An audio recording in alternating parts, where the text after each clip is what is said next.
Well, day off from 49ers practice. That doesn't mean a day off from our coverage. In fact, talked to a lot of the assistant coaches a little earlier this morning. More content from that will be coming up. And I guess part of the content that I was able to get this morning will be distributed to you right now because we're going to do a 49ers 53-man roster breakdown. And maybe I should call it a 49ers 90-man roster breakdown with a 53-man roster projection. Maybe I should change the name on this here. 49ers 53-man roster projection. We're changing the name on the whole video because that's a better name, right? We're going to be looking at what I think the 49ers roster is going to look like when they cut it down at the end of this month. And I say this month because, yes, we're already in August. It's August 2nd now. And I think the cut down day is August 30th, somewhere around there. It's the very end of this month. 49ers are going to move to 53 plus a 16-man practice squad.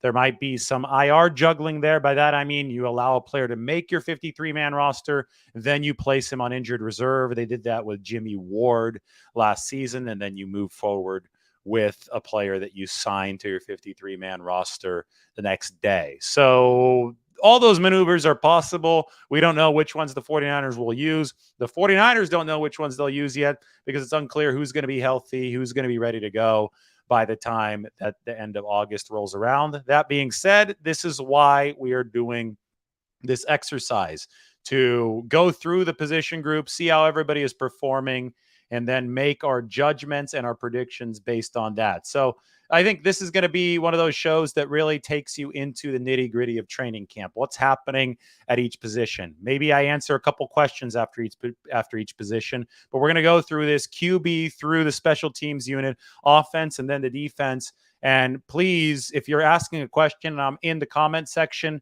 looking for questions to put up on the screen, please be asking about the position group that we're currently talking about. I don't want to be on safeties and have people asking about Trey Lance or Brock Purdy, right? So keep it on the safeties. When we're on safeties, keep it on linebackers. We're on linebackers. But without further ado, why don't we get going? Why don't we take this position group by position group? This is the sheet. This is the 49ers 90-man depth chart. 53-man projection is on the left side of the screen. I am going to copy and paste the link to this if you would like to follow along and put it into the comment section. So there you go. Comment section, link to the Google Sheet is there. Water in hand. We are going to get going right now. Okay, so we're going to take this position group by position group. Let's start out with the quarterback situation right now, and I could zoom in for you. It is Brock Purdy, obviously, QB1. Sam Darnold and Trey Lance, they're neck and neck. I have both of them in there. I think Sam's been a little bit better than Lance so far, but I mean, the difference is negligible, especially since Sam didn't have a very good practice on Tuesday, has added a couple of those poor short throws to his resume. Those have been the Achilles heel for Trey Lance. Brock, I think, unquestionably has been the best quarterback at 49ers camp so far. He's also been the only one to have exclusively played against the first team. I am analyzing how the 49ers do their business. What is the organizational strategy right now? The organizational strategy is Brock Purdy's quarterback one. If he stays healthy, if there is no major regression on the field, Kyle Shanahan is comfortable with how Brock executes the offense. They want him to be a little bit better in the pocket. Obviously, last year he flushed out a little too much to his left. But so far, it's looked good. I mean, again, it is August 2nd. This guy had surgery on March 10th. That's just over 4.5 months ago. And they were saying 6 months past surgery. It was only 4.5 months before Brock was on the field, throwing the football with power, throwing it well. There were some ooh and ah throws from Brock Purdy at practice the other day. That was his best practice, unquestionably a good practice. Can't say that it wasn't. He was 8 of 10. He had the one interceptable ball that wasn't picked off because Marcelino McCray ball dropped it. But Brock was throwing downfield. He was hitting those intermediate routes with a lot of efficiency. And he, with Purdy, he's a quarterback who obviously the deep ball I don't think is his forte, but the 49ers call him a machine because he delivers on the short to intermediate routes in general, he's going to where Kyle Shanahan wants the ball to go. Shanahan wants a quarterback who is going to execute the scheme, who's going to execute the plays put in front of him with as many powerful and fast and just versatile eligibles that the 49ers have. By eligibles, I mean eligible receivers. That goes from Brandon Ayuk to Deebo Samuel to Christian McCaffrey to George Kittle. With that talented stockpile of weaponry, the 49ers are in a position where somebody, if Kyle Shanahan schemes the plays decently well, somebody's going to be open, right? They've got so much talent on this offense. Give the quarterback the time to throw. That's up to the offensive line. And then the QB has to be able to read the defense correctly and play point guard, deliver the ball downfield. That is not an easy job. If it were easy, then Trey Lance would have looked better last year, right? It would have looked better in 2021. Now, there are reasons why Trey Lance didn't look better. Aside from the fact that he's still a growing young quarterback, he obviously was dealing with some injury issues, the chipped finger in week 3 of the 2021 preseason. But the point is that he's been nowhere near as efficient as Brock Purdy, who took the league by storm with his efficiency last year. So there's no question that Brock Purdy is the 49ers' top quarterback right now. Does Darnold have a chance to overtake him? Well, they would have to be completely lights out at training camp. And then they would have to be lights out in a game opportunity that is given to them only because Brock Purdy is, for whatever reason, unable to go. That's a major performance regression from Brock Purdy or an injury.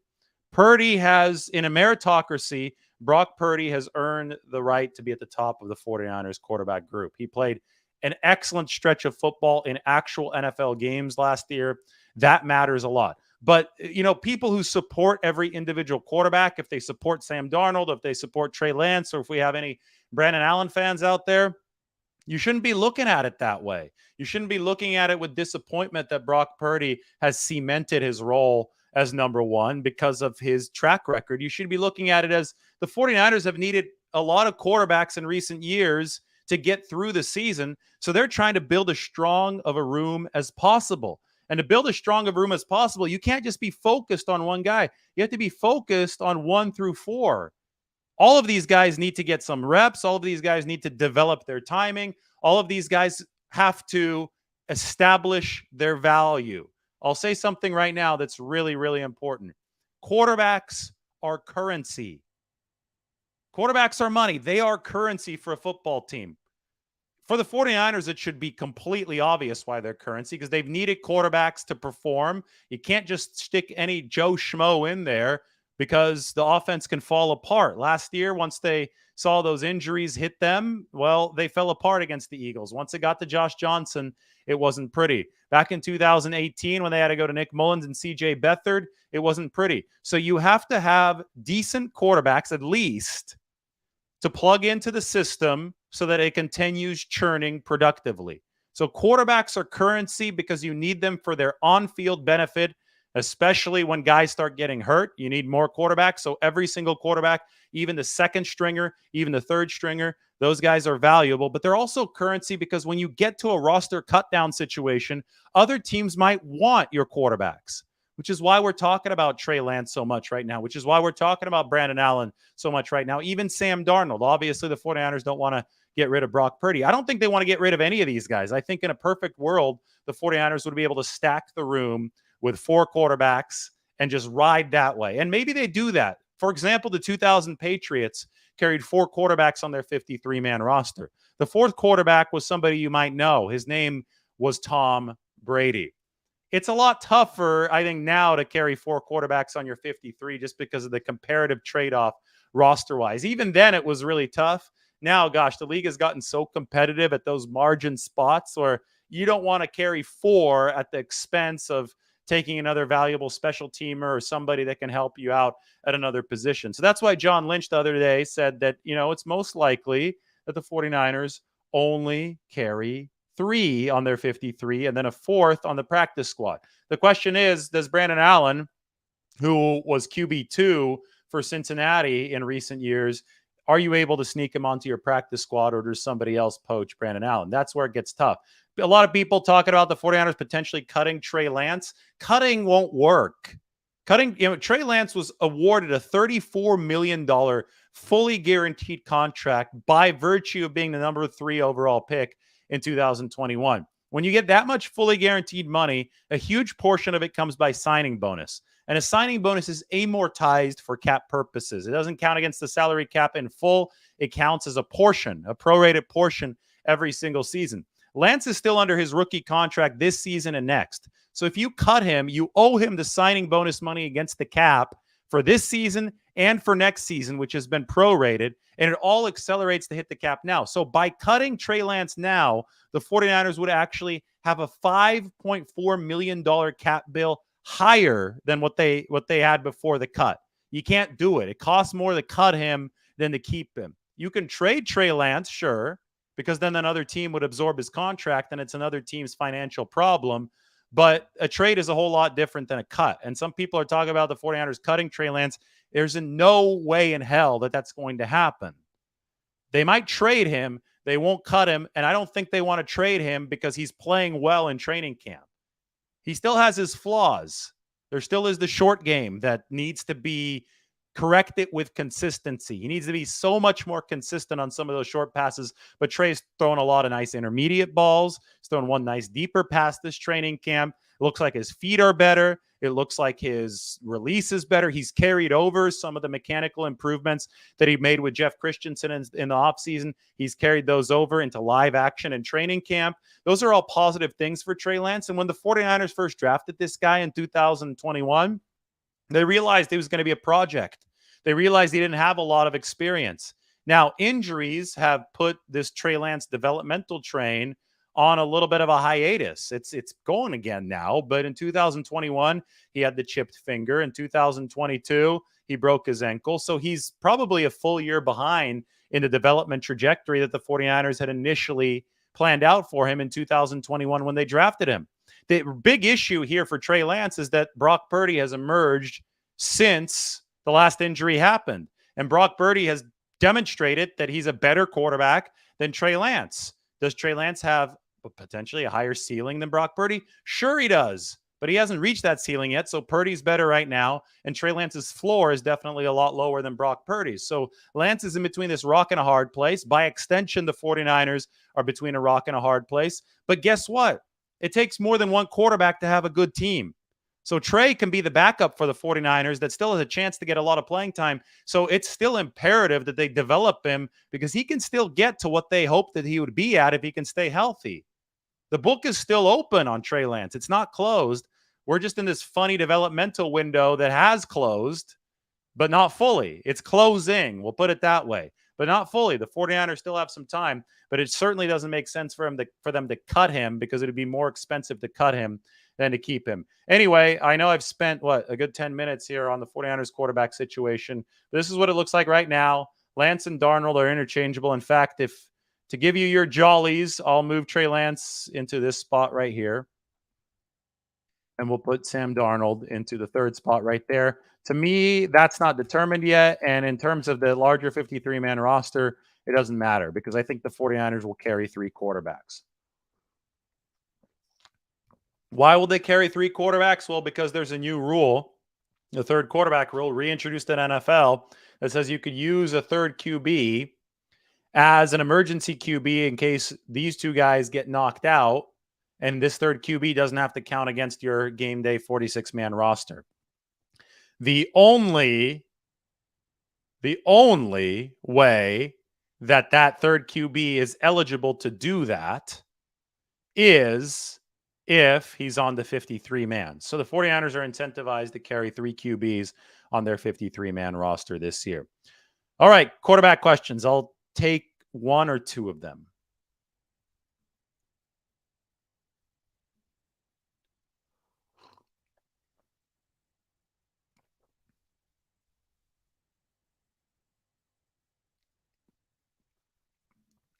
Would it be harder to trade Lance next season if he's QB 2 or 3? No. I mean, it's trading Lance is about his value when the 49ers do decide to trade him, right? There was a report that they had fielded an offer for a 5th-round pick this offseason, obviously really low. Lance's value was never lower than it was this offseason. Coming off of 2 injuries, hadn't seen much of him. What we had seen was an inaccurate quarterback who needed a lot of work. he's, I think, making good strides right now. The mechanics have gotten better. The accuracy is over 60% at training camp. But there are still concerns. He's still missing some of the gimme throws, which are the most important throws in an offense, anybody's offense. If you can't hit the gimmies, you can't be a consistent NFL quarterback. So his value, I think, is probably starting to rise again. It will rise a lot if he takes over QB1 for the 49ers due to injury or whatever at some point and plays well. It will still moderately rise if he's named quarterback 2 and he continues to do good stuff in practice and then the preseason games. But it all depends on your resume, right? That's what your value is tied to. Your value is tied to your resume. So let's see what Trey Lance's resume is a year from now, assuming he remains with the 49ers. And then you balance that out with his salary. His salary is essentially constant every single season. He gets a little bit of a raise every year, but it's a 4-year rookie deal that he's playing on right now. And the amortized cap hit next year won't hit the 49ers as hard because he'll be almost at the end of his deal. So he'll be much more tradable next year. But the 49ers are going to keep all their options on the table unless they're blown away by an offer for Trey Lance. And at this point, with his value still being low, I don't think they're going to be blown away by an offer. Remember the old King's ransom theory with Deebo Samuel? That relates in this situation. I don't think they're going to get a King's ransom for Trey Lance, but I didn't think they would get one for Deebo Samuel either. It's the same kind of mentality, though. Okay, let's move on to the running backs. Let me get some water. 49ers running back room, I think it's cut and dry. And, I'm going to move Ty Davis Price up the pecking order. I think, Christian McCaffrey is Christian McCaffrey. He's an all-pro. He's a stud. He's raised the profile of the whole room because everybody has to be a good receiver. If you're game planning with Christian McCaffrey in mind, and that means that you've got passing plays out of the backfield, you have runs. When he comes out for a breather, you can't just say, okay, our backup running back can't catch the ball. That's going to derail your whole game plan. So to play for the 49ers at running back, you have to be a threat out of the backfield on top of your running abilities. So I'm going to put Ty Davis Price higher up here. We're going to move him up the depth chart. And we're going to put Elijah Mitchell at the first depth position. And we're going to put Jordan Mason here a little bit lower. I think all of these guys are going to play. It's going to be a wave-like situation for the running backs. Bring them in different waves. But Ty Davis Price is put on muscle. I think Jordan Mason has put on a little bit of muscle as well. Davis Price is at TDP, 228, 229 pounds. He's going to be wrecking people this year. Now, we've said that he looks a little bit leaner, and so does Jordan Mason. It's possible to look leaner and be heavier. And that's because you've trimmed the fat and you've added the muscle. So the offseason work that the 49ers running back room has done. I mean, Christian McCaffrey came to OTAs and Anthony Lynn was joking around. I was talking to him today. He said he thought Christian McCaffrey was game ready during OTAs. So between him, 228-pound Davis Price, 228 or so pound Jordan Mason, and Elijah Mitchell, who, a lot of people aren't talking about Elijah, but he has taken a beating over the course of some of these training camp practices, and he's popped up back on his feet every time. Injury problems have been an issue in the past, but Elijah Mitchell, you can knock on wood, has stayed healthy so far. You really have to like this running back room if it stays healthy for the 49ers. Kalon LeBourne, Ronald Awatt, both of those guys have done good things. LeBourne's caught some passes out of the backfield. But unless there is an injury, it is really, really hard for me to see one of those two guys usurping the established veterans on the 49ers depth chart. It just doesn't work that way. The 49ers are in a position right now where all of their running backs have impressed them so far, and that means that they're going to hold off new challengers. That being said, one of the most valuable practice squad positions in the NFL is the 49ers running back practice squad spot, because you're one injury away from being called up into a lethal offense where you can look really damn good and make yourself some money. So Kalon LeBourne and Ronald Awatt should not be hanging their heads right now. All right, let's running back question.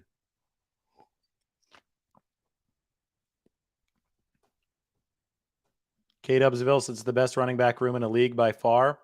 It's the most versatile one. And I mean, the 49ers running back room might be what turns it around for the league and running backs everywhere and getting paid. Because you have to be versatile to get paid. You can't just be a runner. There's too many guys that are just runners. The supply and demand's all out of whack. So they're not making enough money. That's why the running back market stalled out. But if you can be a dual threat in this era of multi-positional offenses, that's how you can turn your contract fortunes around at a running back, at the running back spot. And I think that the 49ers are obviously the forefront of the way that running backs are used as far as that adaptability goes. Doesn't look like we have any questions about the running back position.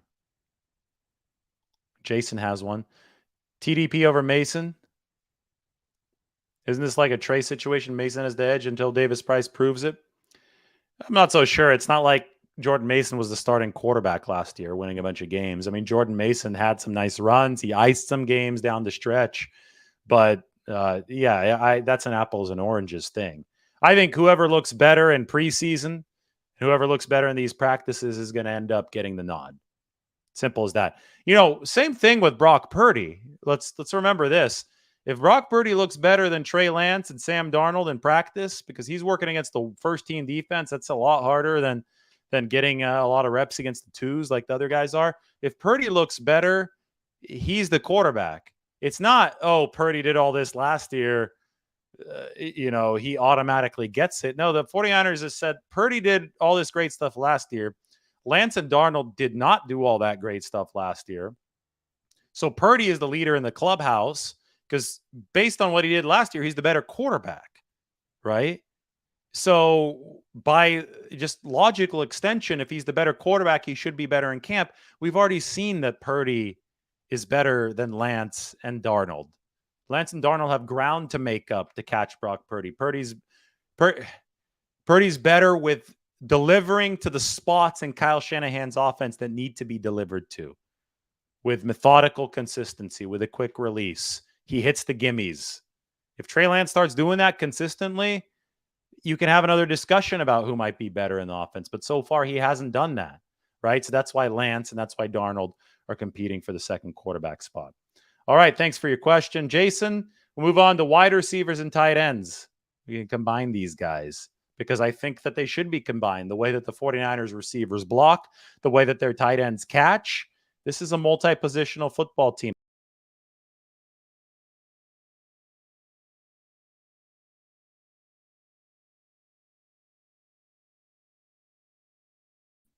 Lost you guys. That was my fault. Ayuk has been the best player in camp is what I was saying right before it's cut out. And I have to share the screen again.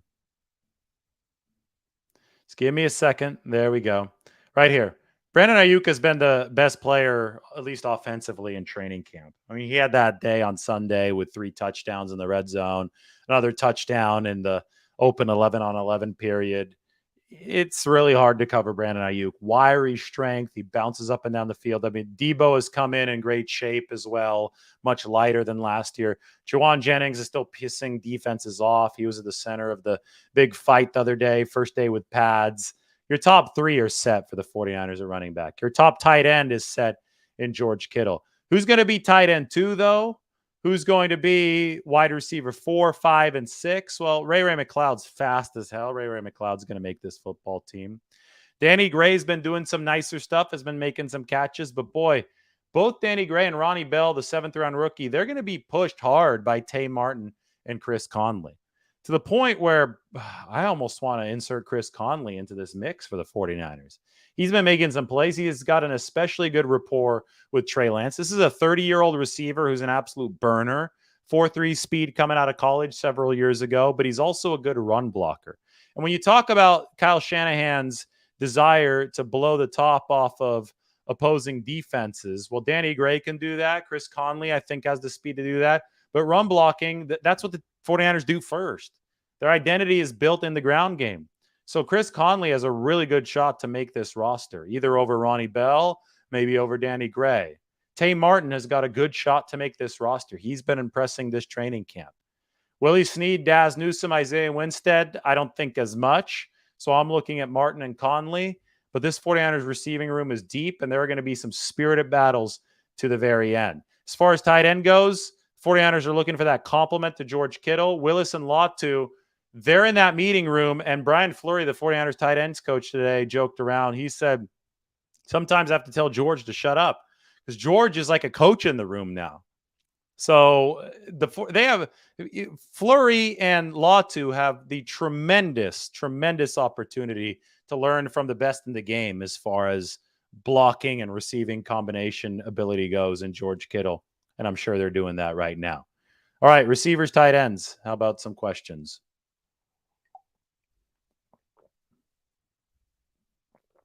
Join the like party.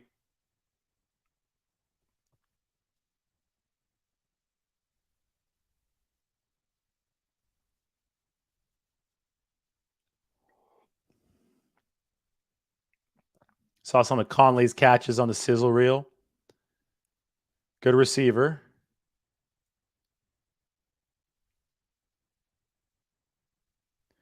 I do understand what I'm watching at practice. I wonder if Dwelly will make the team. I mean, he signed 6 separate one-year contracts with the 49ers, so you've got to give the guy credit for his staying power. But he's going to be pushed by Braden Willis, by Cameron Latu. The next couple of weeks are going to decide a lot of this. Joint practice against the Raiders, it's going to be huge. They're going to have a chance to go up against a different defense. By then, you hope they've absorbed a little bit more of the playbook. I have Ross Dwelly on the outside right now looking in, so we'll see. Charlie Werner's on the inside of the picture, but it's a big we'll see. The 49ers are trying hard to pair George Kittle with some dynamicism. They want a dynamic second tight end. Good questions. Thank you very much. One per position group. Oops, just kicked my little sound shield over. Hopefully that didn't make too loud of a noise on the mic. We're going to move over to the offensive line. Trent, Aaron Banks, Jake Brendel, Spencer Burford, Colton McKivitz. I mean, I wrote about these guys the other day, or at least I wrote about Aaron Banks the other day with a quote from Colton McKivitz. But here's Banks. Put him up on the screen here for a second. Maybe make that a little bit skinnier. 49ers on the interior of their offensive line have a trio that now has a full year under its belt. Last year, they went into the season completely green, completely new along the interior line, right? You had Banks, you had Brendel, you had Burford, all first-year starters. This year, they're second-year starters. That should improve things for the 49ers. They need to improve things because they were solid in pass protection last year until they hit the playoffs. And then they faced elite defensive fronts in the Dallas Cowboys and the Philadelphia Eagles, and they weren't so solid anymore. So I think that two things can be true at once. You can be encouraged by the progress the 49ers made up front last year to the point where you could say, okay, this group of guys can get it done. This group of guys can be good enough to win a Super Bowl title. But you can also say they've got to get better. And one spot where they might get better is right here. Let me show you. It's the spot where they've had to get a new player. It is the right tackle position. Worth making this much bigger for you right here. No more Mike McGlinchey. So what do the 49ers do? They turn to Colton McKivitz. Maybe he's a better pass protector than Mike McGlinchey. We'll see. But everybody else is a returner. Trent Williams is an all-pro. McKivitz is that right tackle. Book is open on Colton McKivitz. John Feliciano, really quality veteran depth for center or guard. Nick Zakel, center or guard depth. He's made a lot of strides for the 49ers. Jalen Moore, we'll wait on the injury update with Jalen Moore, but he currently had a limp off the field the other day with an apparent left leg injury. I think he is the front runner for the swing tackle spot, but there's Matt Pryor back there. There's Leroy Watson, but Leroy Watson was a tight end not that long ago. 49ers, I mean, it's tough because guys aren't just waiting on the street that are quality players, but they might want to bring in another body for the offensive tackle position because the depth behind McKivitz and Williams is sketchy. And you could even say that McKivitz is sketchy at right tackle because he hasn't proven that he could start a full season at a tackle spot yet. So what are the questions on the offensive line? What happened to Poe? Well, I mean, Poe's still working as a backup guard. The 49ers are good at guard, though, between Banks and Burford. So Poe flashed last training camp. He even got a few opportunities with the first team because Aaron Banks was struggling last camp. I wrote about that in the Aaron Banks article. Banks obviously doing a lot better now.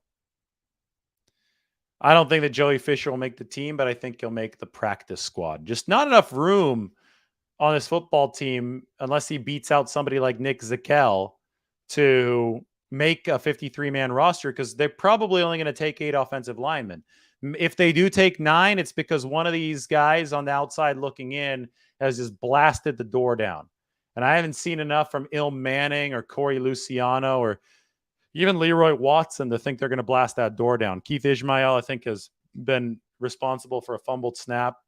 Jason Poe was on the practice squad last year, might end up there again because he could be a guy the 49ers could potentially use multi-positionally. Then you got Matt Pryor. And if Jalen Moore is hurt, Matt Pryor probably slides into the inside picture here of the 53-man roster.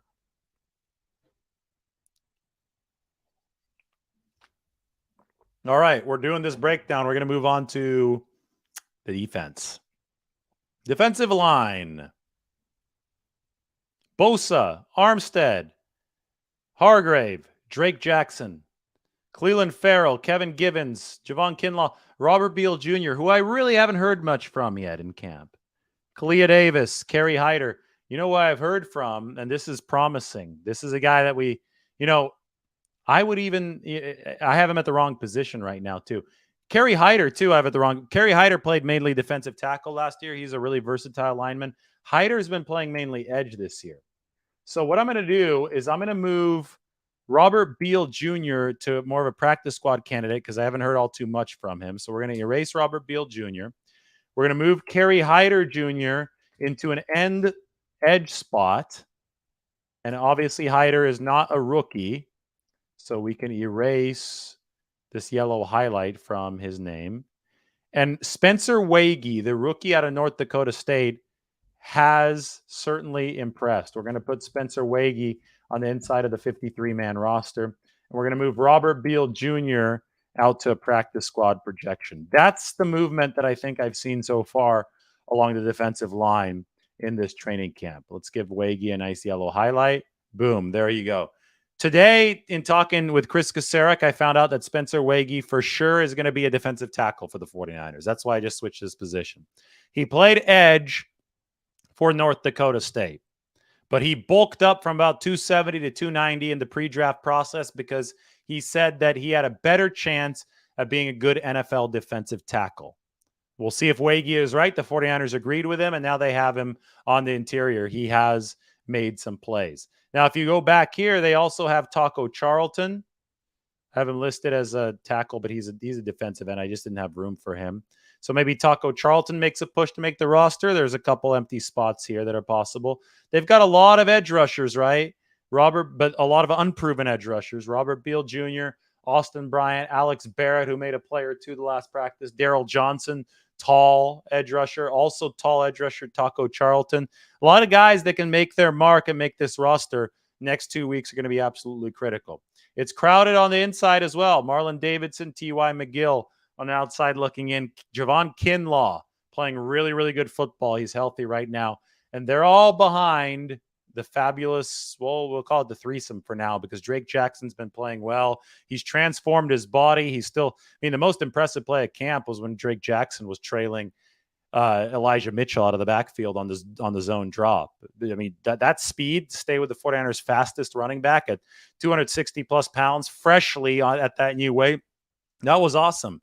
So if Drake can complement Nick Bosa, who's obviously still waiting for that new contract, with something that's commensurate with his physical abilities, if he can deliver play like that, 49ers are going to be in good shape.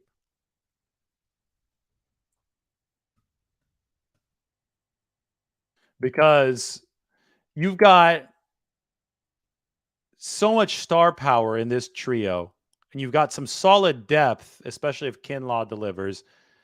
If you get that second edge rusher to do something special, or just not screw it up because everybody else is going to be double teaming other players, you could be really good if you're the 49ers.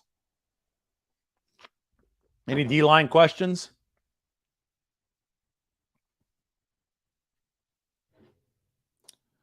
Well, I can't tell you how it's going to affect the next couple of years, this Bosa contract, until the details actually come in. Looking forward to see Feliciano. I think the 49ers offense fears Bosa the most on defense, but he's not there right now. So maybe Fred Warner. Although Christian McCaffrey made it look like child's play the other day. Ran a little seam route on Fred Warner and just burned him. 70-yard touchdown from Brock Purdy to Christian McCaffrey. D. Winters is a linebacker. We'll get to him in just a second. I don't think Kalia Davis is a lock to make the 53. I have him making the 53, but it's hard for anybody to be a lock with how many good defensive linemen they have. They really do like Kalia Davis and his athletic skill set, though, so I'm sure they're going to want to at least try to keep him around the building. I saw Cleveland Farrell hit Brock Purdy, or at least hit the ball that was in Brock Purdy's arm that one day, first day of pads. That couldn't have made anybody happy. I've seen a couple pressures from him, but I think he's going to be more of a good edge setter against the run for the 49ers on base downs. Got a lot of former first-round picks. They just added another one in Taco Charlton. All right, we're going to move on to the linebacker position. Warner, Greenlaw. I've got Burks. I've got a rising stock from Marcelino McCrary-Ball. I really want to put him on that 53-man roster right now. I think D. Winters is a rising stock as well. I've got Jalen Graham over here. I think McCrary-Ball is higher up on the pecking order than Winters is at the moment. So maybe we do that here. Maybe we put Marcelino, McCrary, Ball on the inside, and we put D. Winters on the outside for now. You got to see a little swap in real time. We'll reset McCrary-Ball, and we'll put Winters into a nice little rookie highlight. Still time for Winters to make up ground. He had a nice pass breakup the other day. It's competitive, though. The reason I have Flanagan Foles in here is because he's just a veteran special teams fixture. But if either Winters or Graham or both of these guys kick down the door, they can kick Flanagan Foles out of the mix. Just waiting and seeing at the moment. This is an intense competition. Oren Burks will make the team, but if the 49ers can help it, they don't want him to be the third linebacker. They want one of these youngsters to grab, to seize that job. Yeah, I think D. Winters will make it. I'm just, adding a little extra motivation. What I'm doing right now is just reflecting how the 49ers are playing right now. And Marcelino McCrary-Ball's been getting some first-team reps. Winters hasn't yet, but there's still a lot of time. It's August 2nd, so there still is plenty of time for that to move forward. You like McCrary-Ball at the podium, huh? I mean, that was one of the best interviews ever. You can go and look that up. I'm sure it's all over YouTube. Let's move to the defensive backs for the 49ers. Charvarius Ward, dealing with a little bit of a groin issue. Doesn't seem serious. Deommodore Lenoir. Isaiah Oliver. People ask me about a nickelback competition. There is no nickelback competition. Oliver's the free agent they picked up from Atlanta. He's going to be your nickelback for the 49ers. Talanoa Hufanga to Sean Gibson. It's a nice-looking defensive backfield, 1 through 5 right there. Gibson is an elder statesman, 32, going to bring in a lot of the leadership that the 49ers enjoyed from Jimmy Ward. May not be as vocal as Jimmy Ward, but he's been a leader and his teammates appreciate him. Hufanga going to try to take that next step in play recognition this year. Oliver's going to be blitzing a hell of a lot. We've seen that a ton from Steve Wilks so far, a lot of blitzing from Steve Wilks. He's going to up the aggressiveness. That's something that's really being talked about around the 49ers facility. Then you got Lenoir and Charvarius Ward. I mean, two really, really solid cornerbacks. Lenoir finished that season gangbusters last year, right? And Charvarius Ward is one of the top 10 cornerbacks in the league. The question to me is the depth. And one thing I'm concerned about if I'm looking at the 49ers cornerback room is Ambry Thomas has been physically getting beaten over and over again by Brandon Ayuk and Deebo Samuel. We talked about Ambry needing to put on muscle, needing to get stronger. He is stronger than he was as a rookie in 2021, but he still isn't winning at the point of attack as often as he's going to need to win in the NFL. And hey, Brandon Ayuk might be one of the better ones in the game, right? So he's got real wiry strength. He's a tough cover, but you'd like to see Ambry Thomas start to outmuscle some people, and I'm not quite sure if he's physically there yet. That has always been his Achilles heel. Samuel Womack has been all over the football. Good training camp. Darrell Luter Jr. is on PUP, so we haven't seen him yet. Unfortunate for the rookie with his knee issue because that he got hurt late in OTAs, but these snaps could have been really good for him. So Luter being on PUP, I'm going to take him off of my 53-man projection, and I'm going to make a big move here. I'm going to move D'Shawn Jamison onto my 53-man projection. This is the undrafted rookie out of Texas. He is turning heads at 49ers camp. Brandon Ayuk has named him. It's at number 22. Look out for this guy. He's a dog out on the field. We'll put Darrell Luter Jr. on the outside looking in, but we could still earmark him as a PUP player because that means that he won't take up a roster spot, but he'll still be eligible to potentially return for the 49ers during the course of the regular season. Oops, wrong color shade for Luter. We got to go here. Got to go here. There we go. So big move. D'Shawn Jamison, I have him on the inside of the 53-man roster projection for the 49ers. He might be able to give him some special teams value as well, given the fact that he was a really good returner at Texas.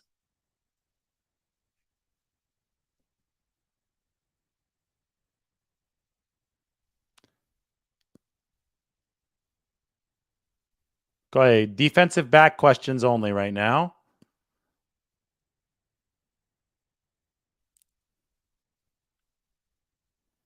I think so, David. I think Jamison's going to make the 53. Randy, do you think Ambry's going to be on the Seahawks in a few weeks? Well, I mean, they can't just afford to get rid of decent cornerback depth right now. I mean, he's done some stuff for them in the past. The issue is that, I mean, unless D'Shawn Jamison completely seizes that third cornerback role and you really believe in Samuel Womack and Darrell Luter is about to come back and you like him too, unless all that stuff happens, then you want to keep Ambry Thomas. That's the issue. So maybe Luter returns. That bumps Ambry Thomas off, but he hasn't returned yet, so we can't deal in such a hypothetical. As far as safety goes, the youngster Jair Brown, he's going to do his best to make a case for 3 safety sets, but Deshaun Gibson is the top man in that room. All right, moving on to special teams. Pepper, the long snapper, Moody, the kicker, Wisnowski, the punter.